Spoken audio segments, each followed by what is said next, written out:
This comes as the creator of an ICE tracking app, which was pulled from Apple's App Store under pressure by the Trump administration, has just filed a new lawsuit today, claiming comments like this show the Trump administration suppressed his First Amendment rights. We had Apple and Google take down the ICEBlock apps. Hope they continue to comply with that. Out front now is the creator of the ICEBlock app, Joshua Aaron. And Joshua, it's a pleasure to talk to you again. Obviously, tonight, a big development, this lawsuit. Why do you think you have a case against Trump? Well, I think we have a case because they violated our First Amendment rights. If we look back in 1963, there was a Supreme Court case called Bantam Books v. Sullivan, where they defined jawboning as unconstitutional government coercion to suppress speech. And they established that jawboning is, in fact, a violation of the First Amendment. And well, let me, if I can interject, freedom of speech does not mean freedom of reach, meaning nobody has to amplify, no one has to help you amplify your speech. In this situation, your speech, it actually is in breach of the law. This is an app that is trying to help criminals evade law enforcement. I'll give you an example. You cannot walk up to a police officer and say, "Hey, sir, I would like to purchase 10 pounds of meth." And then when the officer says, "Turn around, you're under arrest," you say, "Well, no, this is free speech. I'm just talking. I can say certain things. This is my speech. I'm only asking a question. I'm only saying something." You cannot use the free speech argument in furtherance of a crime. That's not how this works. So what he's doing is he's trying to abuse our free speech and muddy the waters and pretends that it was his speech that was being restricted and not that he was interfering with law enforcement. That is illegal. That's obstruction. Whether it's on an app, whether you're running into a building and warning people that police are here, it is still you helping criminals evade the law. It's a huge difference. So I kind of take offense that someone like this Poindexter here is pretending to lecture us on how the Constitution works when he clearly knows he's in the wrong. These liberals are insane. So what AG Pam Bondi and this administration did to us was, in fact, jawboning. And so, it kind of makes me think about my favorite quote from Ben Franklin. When he was asked what type of government the delegates had created, his response was, "A republic, if you can keep it." And his point was that the survival of our democratic republic is not guaranteed. That part is true. He said it's a republic if we can keep it. And that's what we're doing. See, us evicting illegals out of the country, illegals who are illegally voting in favor of communists and globalist puppets to be in charge of our country so that we lose our sovereignty and we lose our nation. That's what we're doing now. We're fighting against that.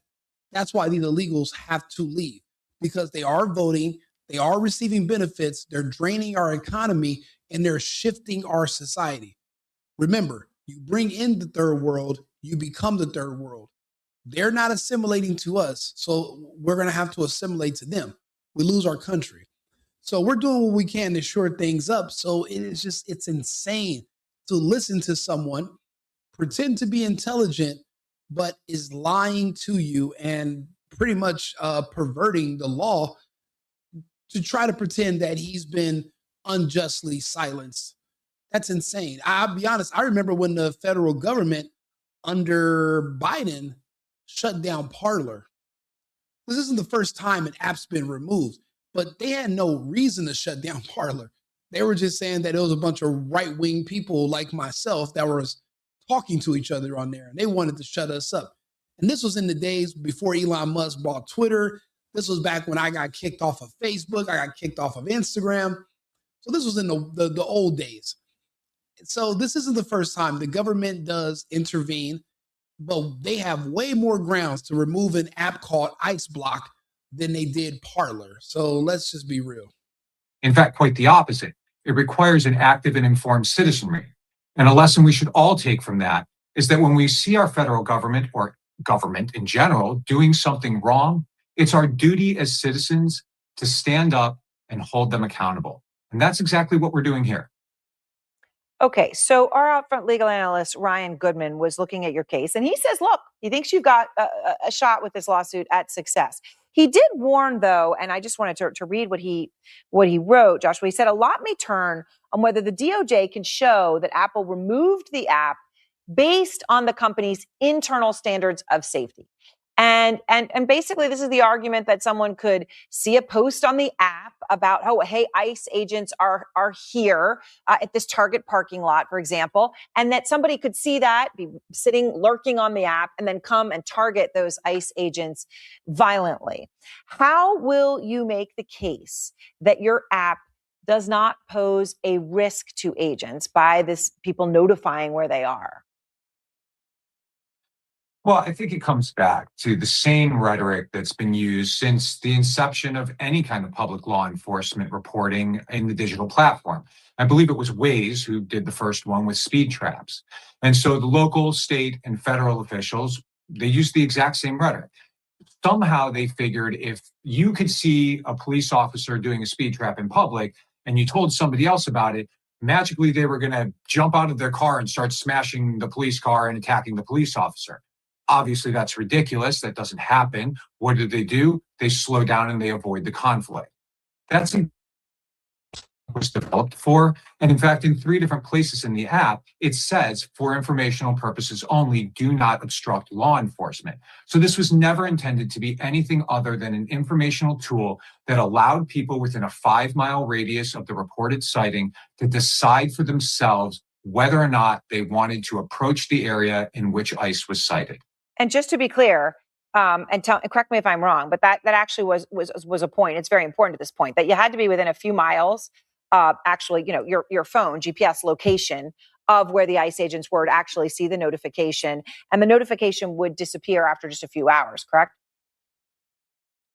That's exactly right. Yes. Anybody within a 5-mile radius of a reported sighting would receive a notification, and that notification would be automatically removed in 4 hours' time because odds are that ICE wouldn't be there anymore, and we didn't want to continually scare people or have them avoid a business, for example. Right, which obviously is very crucial. All right, well, Joshua, all this crucial in the crucial context on the news of this lawsuit. And thanks so much. It's good to talk to you again. I'll be honest, it's a clever argument to bring up Waze and their speed traps. The difference is people looked at Waze having a heads up about speed traps and police radar as more so a driver safety concern. What ICEBlock is doing is completely different. We have active immigrations and custom enforcement agents looking for criminal illegals that are in the country who have committed crimes. We're trying to find them. You're helping them get away before ICE could arrive, or to alert them that they're in the area so you can hide out or run.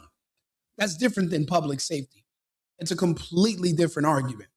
I know they're going to say, well, informing them that ICE is coming versus informing them that there's a speed trap ahead, they're the same. It's not.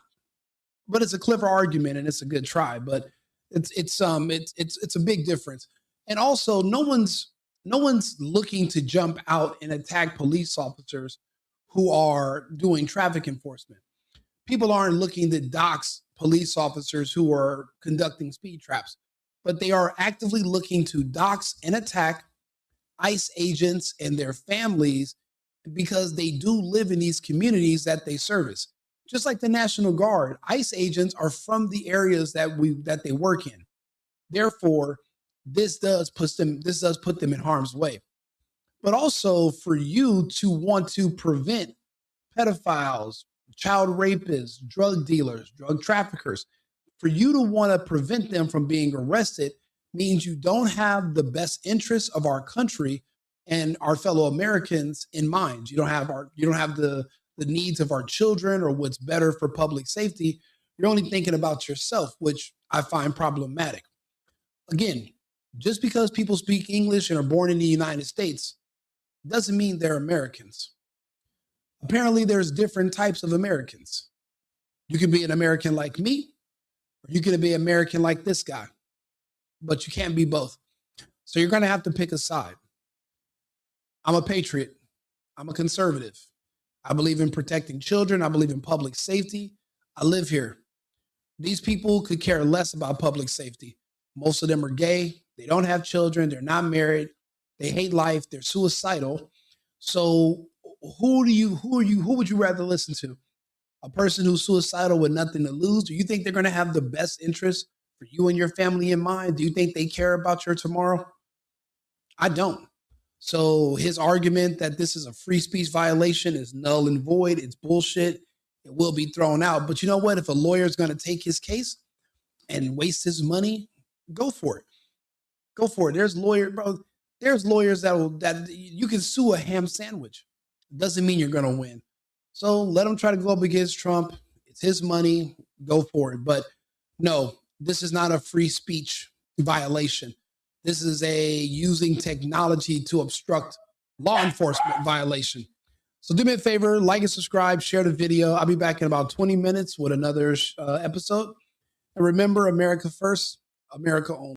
I've been needing to find a new apartment, which has not been easy with credit as bad as mine. Luckily, I found cosigning.com. They connected me with a cosigner who helped me get my dream apartment for me and my dog. I just paid a small fee and was able to move in fast. Get the cosigner you need for the apartment you want. Check out cosigning.com today.